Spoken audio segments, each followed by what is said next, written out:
Welcome back to Easy English Podcast. Today, Mrs. Grace told me she has a story she has never shared before. She said it happened more than 40 years ago. Mrs. Grace, is it really true? Yes, Emily. Every single word. Sometimes the strangest stories are the true ones. Let me take you back to the winter of 1982. It was raining.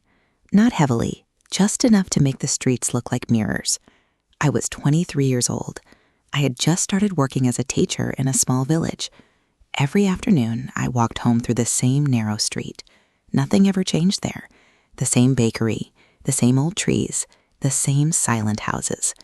Until, one evening, I noticed something lying on the ground.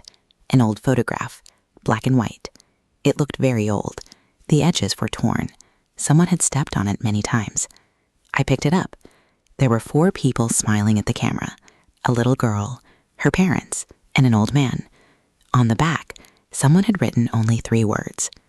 Don't forget me. Only that? No name? No date? Nothing else. That was the strange part. I looked around. There wasn't a single person nearby. The street was completely empty. So I put the photograph inside my bag. I thought maybe someone had lost it. That night, I couldn't stop thinking about it.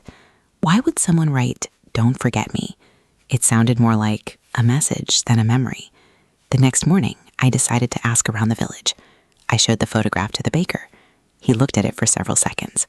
Then his face suddenly became pale. He whispered, "I know this family." Really? Who were they?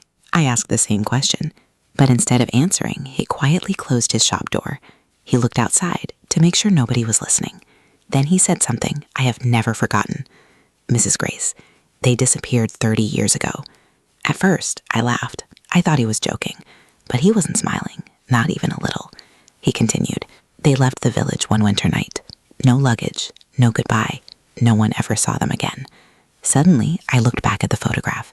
The little girl was staring directly at the camera. For the first time, I noticed something strange. Everyone else was smiling, but she wasn't. That's creepy. Very creepy. And Emily, that wasn't the strangest part. Because later that evening, someone knocked on my front door. 3 slow knocks. I opened it immediately, but there was nobody there, only the wind. And the old photograph was lying on my doorstep, exactly where I had left it inside my bag. Wait, how could it be outside? That's exactly what I asked myself. And what happened after that changed my life forever. Mrs. Grace, please tell us what happened next. I will, but not today, because the real mystery was only beginning. See you in the next episode.